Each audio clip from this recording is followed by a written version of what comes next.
To celebrate Sonic Frontiers, we are excited to present a sneak peek of a new animated special featuring Knuckles and taking place before the events of the game. Ooh. We hope you enjoy this exclusive first look.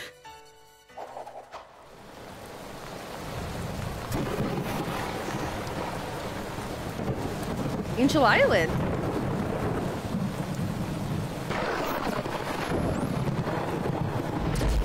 We look forward to sharing the entire short later this year, prior to the release of Sonic Frontiers. Oh, exclusive gameplay reveal, though. Okay. Okay.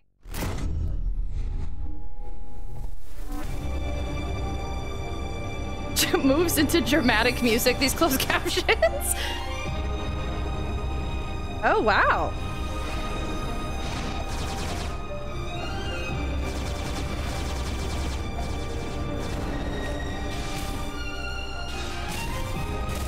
What's happening here? Sonic Frontiers coming soon.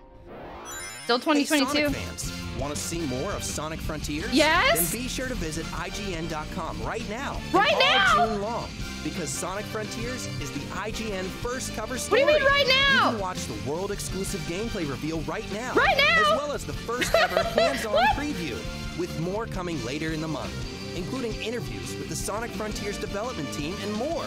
You gotta go fast to IGN. Gotta go fast. Do I really go like the second?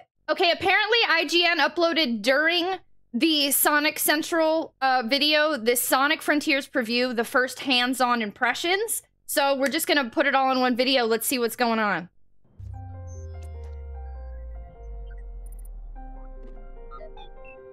Sonic's done a lot in 30 years. He's been a pioneer of the high-speed 2D platformer, an Olympic athlete, a respectable kart racing enthusiast, a fighter, a TV star, and a Hollywood blockbuster movie star as well. He has done a lot in 31 he's never years. done open world. True. And Sonic Frontiers fixes to change that. I was fortunate enough to be one of the first people outside of Sonic Team to go hands-on with Sonic Frontiers, and let me just say, if you're worried about how the blue blur will fare in this unfamiliar genre, well, I think Crush 40 probably put it best. Open your heart, it's gonna be alright. Come on. Open your heart. All right. The Good first call. thing that struck me about Sonic Frontiers was how uniquely somber and serene it was right from the outset. Yeah. After flying into a wormhole with Tails and Amy, Sonic finds himself separated from his friends and all alone on an isolated island, with nothing but an AI voice guiding him to collect the Chaos Emeralds. it's through a one for Sonic wormhole? to bounce quips off of, no energetic Crush 40 soundtrack, just wide open fields as far as the eye can see. Yeah. There's an air of mystery in Sonic Frontiers, and it's a vibe that's driven home even further by the beautiful yet minimalist piano melodies that accompany Sonic as he explores the island.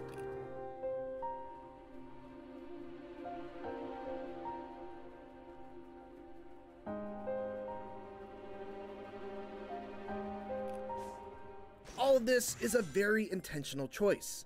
I asked Sonic Team head Takashi Izuka to describe how the tone of Sonic Frontiers differs from previous Sonic games, and he said, past games in the Sonic series have taken different tones depending on their stories and themes. Yeah. This time, these mysterious islands are the game's major setting. That's why our artists have worked hard to create a mysterious mood. Of course, the big new change in Sonic Frontiers is the shift from purely linear levels to a huge open world where Sonic can freely run in any direction. But Sonic Team doesn't like to use the term open world to describe Sonic Frontiers' gameplay, instead referring to its style as being open zone. Open world zone? games like Zelda or other AAA games fundamentally have RPG or adventure worlds. For Sonic, the core here is a 3D action game. Our basic idea was to have that take place in open space. What sets Sonic Frontiers apart is this different approach to an open game world. Having played Sonic Frontiers for about 4 hours, it's easy to see what Izuka 4 means. hours. Sonic Frontiers' open zone design is very different from any other open world I've played. It's a giant playground. Every few feet, there's a bumper spring that bounces you like a pinball between 5 other bumpers before putting you on one of the many grindable rail tracks. Or a speed ramp that sets you on a completely different path leading to some other collectible or reward. Or a line of rings that you can lightspeed dash into. Essentially, they've taken that core appeal of every Sonic level having multiple paths that eventually loop back around to the main one, and applied that to these giant non-linear open zones. I know I'm just being silent right now, but to be noted is that very few of these elements are built into the environmental design. I'm very confused on this mysterious thing. It's a little too mysterious still. Inexplicably floating in the air all around, which isn't totally unusual for a Sonic game, but it feels especially jarring in Frontiers in particular because of the frequent and sudden pop-in of these objects and the otherwise very naturalistic art style. Okay. Of course, it's worth emphasizing that this gameplay and the version that I played were from an early build. Okay. But this is definitely an area that I would hope to see improvement in the final version. Okay. Beyond that, there are also a wide variety of puzzles and challenges that are littered throughout the zone, and completing them is how you uncover sections of your map. Most of these are very simple, requiring you to orient a statue the correct way, quickly hop back and forth between colored tiles, or use Sonic's new side loop ability to draw circles around certain objects in the environment to interact with them. The best ones, though, are the races against the clock where you have to get from point A to point B in a limited amount of time. Interesting. The openness of Frontiers level design makes straightforward races like these a ton of fun, because you have to try and improvise a path to the end that might not be immediately obvious. Okay. Sonic's new tricks. Interesting. Racing the clock. There are some exceptions, but combat in traditional Sonic games generally isn't a thing that goes much deeper than jumping, rolling, or using a homing attack into enemies at the right time. Yeah, that usually changes homing in Sonic Frontiers, which now That's has you fighting all sorts of wandering enemies and mini-bosses using an all-new array of incredibly flashy attacks. It's not all style and no substance, though.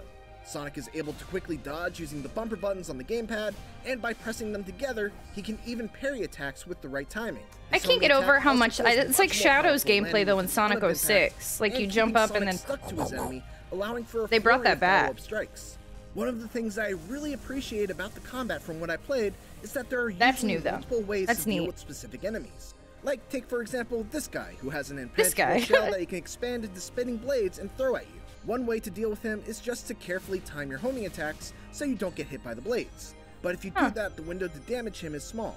To increase that window, you can either parry the blades and knock them away right we saw that. Or you can Is any of this footage actually new? To encircle the enemy, which causes the shell to go flying upwards. Yeah, because we've seen this.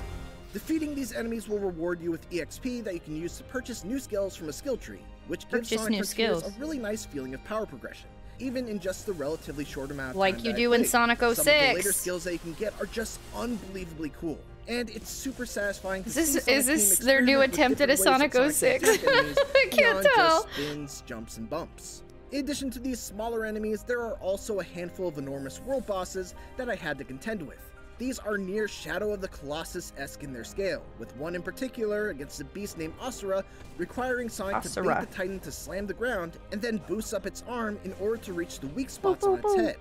It's an ambitious boss battle, far beyond anything I've seen in the Sonic series to date, but it's also the part of the game that needs the most work. Far too often, I'd fly off the boss's arm without knowing why, or I'd get to the top and for some reason lack the momentum needed to actually reach the head. Oh no, this sounds like other Sonic games. In order to collect portal gears, which open up portals that lead to bite-sized linear stages, done in the style of previous Sonic games, giving Sonic Frontiers a nice mix of both old and new styles. This boss battle feels like other things we've done before, but like being the level under a certain time, collecting all the red rings, and so on. The flying off randomly and not getting enough momentum is definitely a familiar feeling. That makes me nervous. Sonic Frontiers is an exciting new step forward for the Sonic series into uncharted territory, and based on my time with it, Sonic Team seems to have hit upon a winning formula. There's certainly still work to be done before it's released during the holiday season. There's a lot of distracting pop-in, there's a fair amount of bugs still left to be squashed, and the big boss fights could do with some tweaking. But ultimately, my time with this early build answered the one question I had on my mind. Will Sonic's one-of-a-kind gameplay translate into an open world? The answer is a resounding absolutely. Oh, that's great! Thanks for watching, and tune into IGN for more Sonic Frontiers coverage as part of IGN First. And for everything else, keep it here on IGN.